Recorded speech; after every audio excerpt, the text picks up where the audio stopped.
Alors, mes chers amis, pour ce nouveau cours de Torah aujourd'hui, j'espère que vous avez passé un Shabbat utile, comme à chacun de nos Shabbats, chacune de nos semaines, on essaye d'être le plus utile. Je sais pas si vous me voyez bien, j'essaye de pas qu'il y ait trop de contre-jours.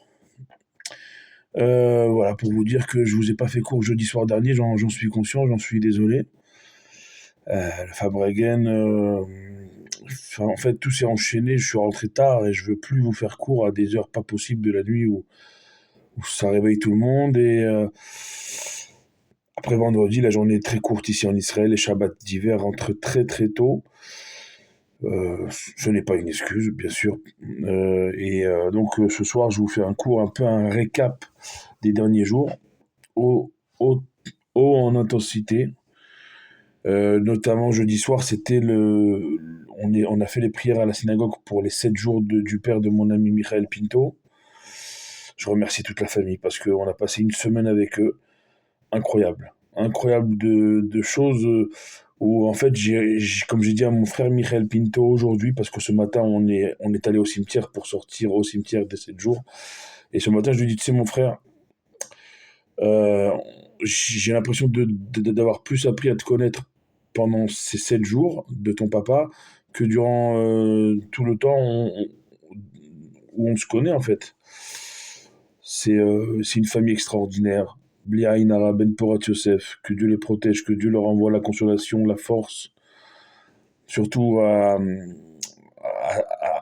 à la maman, Madame Pinto, une gentillesse incarnée, aux enfants Pinto, Michael, mon frère, Moshe, son frère, et Céline, leur sœur, avec son mari, d'ailleurs le mari de Céline aussi incroyable, qui a fait un discours jeudi soir qui nous a ébranlés à tous, combien il se considérait comme un fils et pas un beau-fils, un véritable enfant à part entière de cette famille Pinto qui, tenez-vous bien, descend et lié à la illustre descendance des tzadikim de la famille Pinto, en passant bien sûr par Rabbi Chaim Pinto, jusqu'à Rabbi Chaim Vital, qui était l'élève du Harizal, imaginez-vous, des liens également avec la famille Abu Hatzera, une famille de tzadikim, descendants du roi David, une famille de personnes lumineuses, la famille Pinto.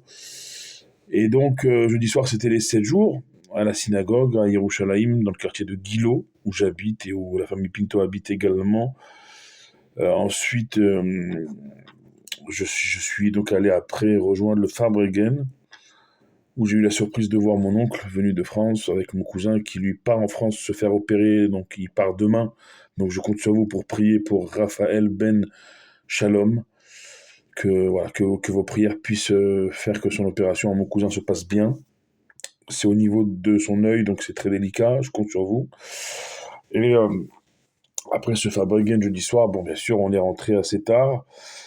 Vendredi, la journée est courte, comme je vous ai dit. Shabbat, j'étais chez mon cousin Michael Azoulay, du côté de Ramoth, un Shabbat extraordinaire, toujours extraordinaire. Ce quartier de Ramoth, ce quartier de Yerushalayim incroyable avec où ils m'ont fait monter Khazan officiant vendredi soir et où ça a rappelé des souvenirs de France et du Maroc à quelques personnes qui étaient là et qui sont en Israël depuis maintenant quelques temps et qui m'ont dit mais c'est extraordinaire par les airs chantés durant l'office de vendredi soir, tu nous as ramenés en France, tu nous as ramenés également au pays de nos parents, en Afrique du Nord.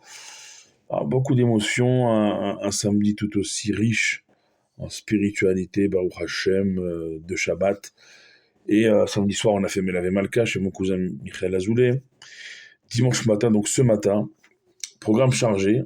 On a, Mon frère Michael Pinto, il est venu me chercher carrément chez moi en voiture et on est allé avec lui au cimetière à l'entrée de Jérusalem, Givrat Shaul, le Har HaMenuchot.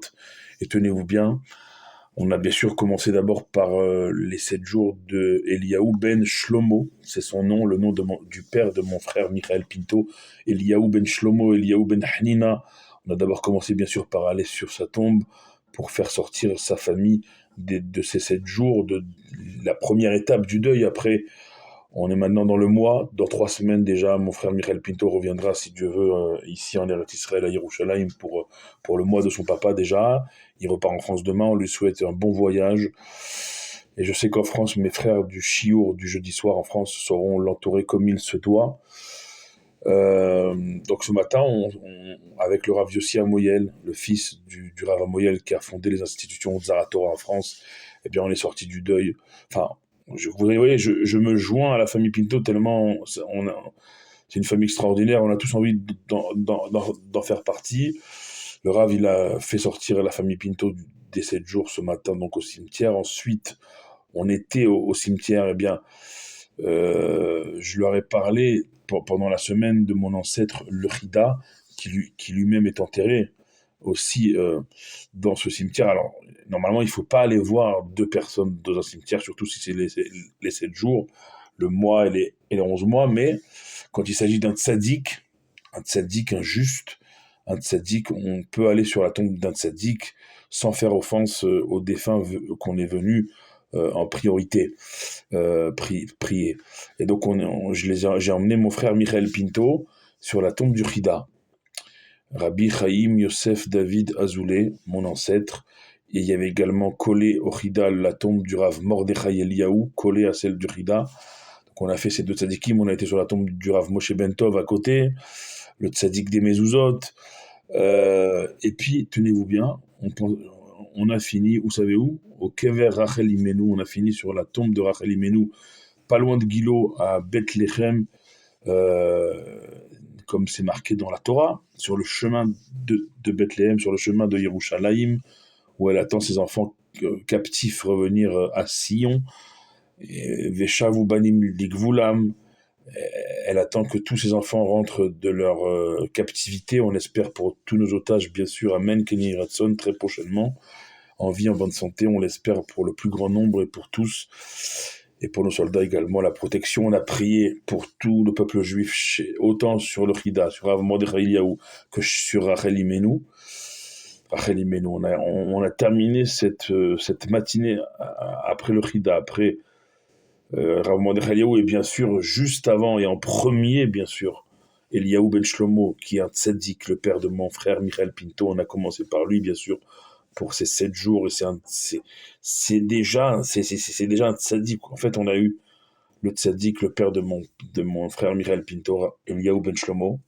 On a eu le tzaddik, le Chida, Chaim Yosef David Azoulay, le tzaddik Rav Mordechai Eliyahu, et on a terminé par Rachel Imenu. Imaginez-vous, on a fait Rav Moshe Bentov, je vous l'ai dit également au Hara Menuchot à Givat Shaul, et on termine par Rachel Imenu. Une matinée de prière sur les tombeaux des tzadikim, depuis Eliyahu Ben Shlomo jusqu'à Rachel Imenu, en passant par le Chida, Rav Mordechai Eliyahu, Rav Moshe Bentov. Voilà, une matinée, on finit sur Rachel Imenu, c'est incroyable. La sensation, elle est incroyable. Mon frère Michael Pinto, il m'a déposé sur Ar-Choma juste après, parce que là-bas, j'ai retrouvé mon oncle, et on a échangé, on a mangé ensemble. J'ai assisté à l'anniversaire du fils de mon cousin qui part en France demain se faire opérer.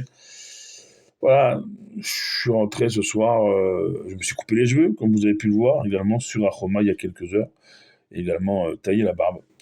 Et je suis rentré de tous ces jours intenses, de cette semaine, la semaine dernière jusqu'à aujourd'hui, intense en émotion, avec une conclusion que il n'y a rien de plus beau que d'être là les uns pour les autres.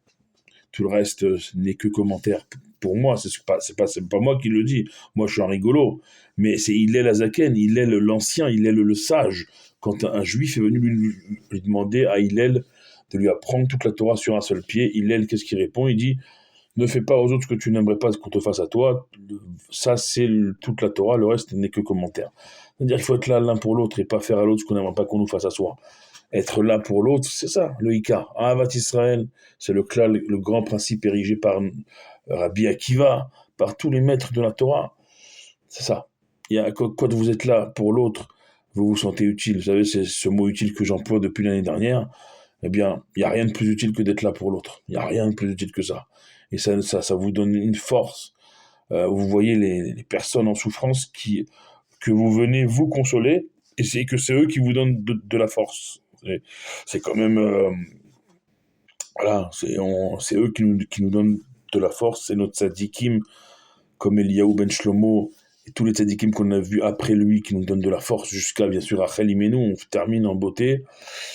On est en plus dans les parachiotes en ce moment, autour de Rachel, de Léa, de Yaakov, de Bila, de Zilpa, des 12 tribus, des 12 qui sont en train de naître, sauf on n'a pas encore vu la naissance de Binyamin, malheureusement, on le verra, et avec ça, Rachel va nous quitter, mais que physiquement, parce que spirituellement, elle est toujours là, elle sera toujours là.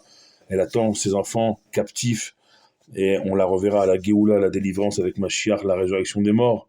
Ça aussi, on en a encore parlé aujourd'hui. Imaginez que voilà, que le papa de mon frère Michael Pinto, il revienne ces jours-ci et il dise à son fils, à toute sa famille, je vous ai fait une bonne blague, me revoilà et cette fois-ci, je suis pas prêt de vous quitter, c'est pour l'éternité.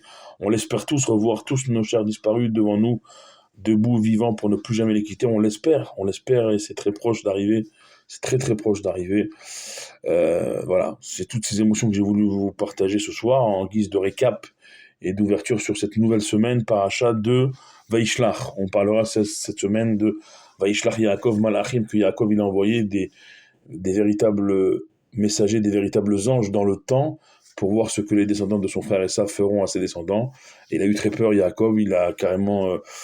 il s'est mu en stratège militaire, on le verra tout au long de la semaine, en disant si jamais les premières lignes sont frappées, les dernières resteront en vie, véritable stratège militaire, alors que Yaakov était un berger.